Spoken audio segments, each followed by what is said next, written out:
I was thinking the other day about some employee meetings that I had conducted to discuss changes in the workplace, and just watching the physical reactions and changes in the team members' countenance as they began to digest just the idea of change. Change carries a very negative connotation for so many. It really has a stigma, and people do indeed fear change. But I believe that we lack giving ourselves the proper credit for our adaptability and how we embrace change.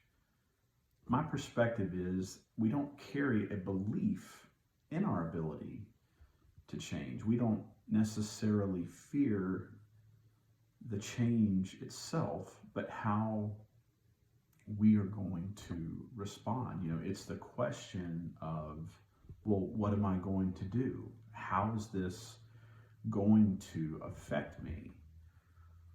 That mindset opens the door, though, for a sense of hopelessness and despair, because many times we have a bad experience with change that occurred that was out of our control, or maybe something that didn't change that we intended to or wanted to change, and those experiences leave a very bad taste in our mouth. And one of my favorite Bible verses is Proverbs 13:12, which says, "Hope deferred makes the heart sick, but when the desire comes, it is a tree of life." That verse contains a very important insight into the human condition. When hope is deferred, which literally means when hope is put off, it causes despair and affliction. And so it goes with the change process and the fear of how we are going to respond to the new conditions.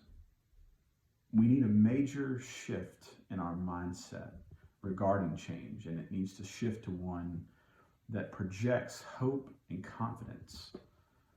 As business leaders dealing with change, we're not only concerned with ourselves, but we're also concerned with those that we lead.